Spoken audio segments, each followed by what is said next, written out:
सरकार का 9 अगस्त को इस्तीफा देना और 10 अगस्त को नई सरकार का प्रस्ताव देना, लोकतंत्र में बहुमत के हिसाब से ये परंपरा, नैतिकता पर हम चर्चा नहीं करेंगे। लोकतंत्र की खूबसूरती कहें या लोकतंत्र की बदसूरती कहें, ये जनता के ऊपर छोड़ते हैं, या लोकतंत्र का तकाजा है। नई सरकार के गठनोपरांत मैं स्वतः अपने पद का परित्याग कर देता, लेकिन इसी बीच प्रेस मीडिया और अखबारों से मालूम हुआ कि 9 अगस्त को लोगों ने मेरे खिलाफ सचिव को अविश्वास प्रस्ताव की सूचना भेजी है। उस दिन सार्वजनिक अवकाश था।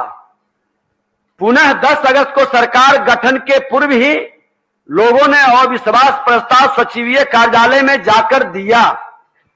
इस परिस्थिति में उनके अविश्वास के आरोप का सही जवाब देना हमारी नैतिक जिम्मेवारी बन गई, क्योंकि यदि हम इस्तीफा दे देते तो उनके आरोप का जवाब उन्हें नहीं मिल पाता।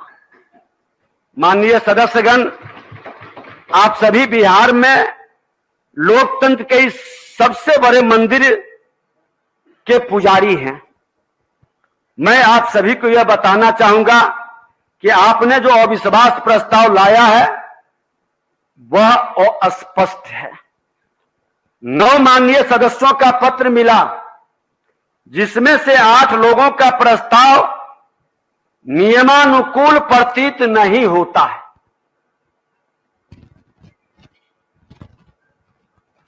एक माननीय सदस्य श्री ललित यादव जी द्वारा दिया गया, जो अब माननीय मंत्री हैं, जिसमें वह वर्णित है कि आप विश्वास मत खो चुके हैं। ये मुझे सही लगा, लेकिन मुझ पर अन्य आरोप जो कुछ माननीय सदस्यों द्वारा लगाया गया है, मनमानी करने का, कार्यशैली और व्यवहार अलोकतांत्रिक रखने का, तानाशाही प्रवृत्ति का, माननीय सदस्य खासकर श्री चंद्रशेखर जी, जो अब माननीय शिक्षा मंत्री हैं, उन्होंने कहा कि मुझसे गौरवशाली परंपरा शर्मसार हुआ।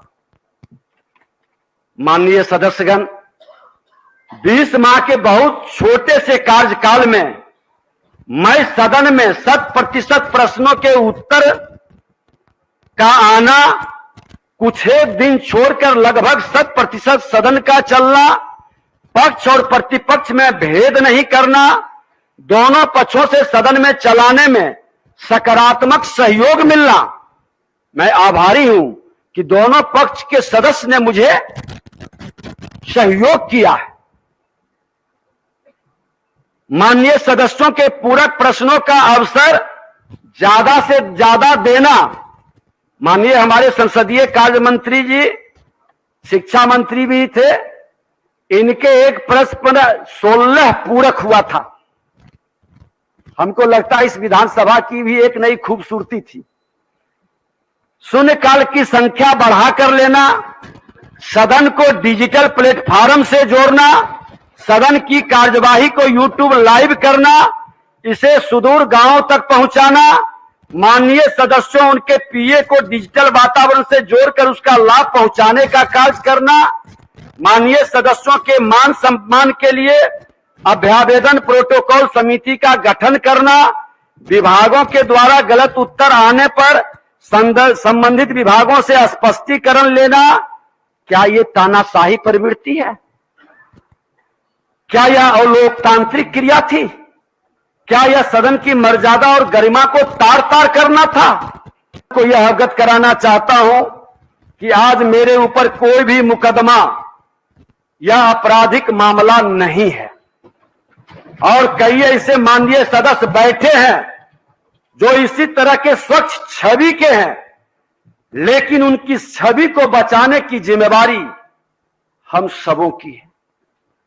हर अच्छे लोगों को संरक्षित और सुरक्षित रखने का ये सदन ही नहीं, तमाम अच्छे लोग हर दल के अंदर, हर समाज के अंदर होते हैं, क्योंकि बिहार की जो विरासत थी, जो हमारा सांस्कृतिक विरासत हो, बौद्धिक विरासत हो, उत्कृष्ट पर था। पूरा देश ही नहीं, दुनिया इससे सबक लेता था। वह विरासत ठहर गई, वह विरासत रुक गई। हम सब की जिम्मेवारी है ठहरी हुई विरासत को बढ़ाने का। लेकिन दुर्भाग्य से जो आरोपित और कलंकित हैं, वह स्वच्छ छवि को भी कलंकित करने का प्रयास करते हैं। उनके नजरिए में स्वभावतः शामिल रहता है। आज डिजिटल युग है, बदलते समय में लोग उसके बारे में आसानी से जान लेते हैं। छोटे हृदय से हम बड़ा सपना नहीं देख सकते।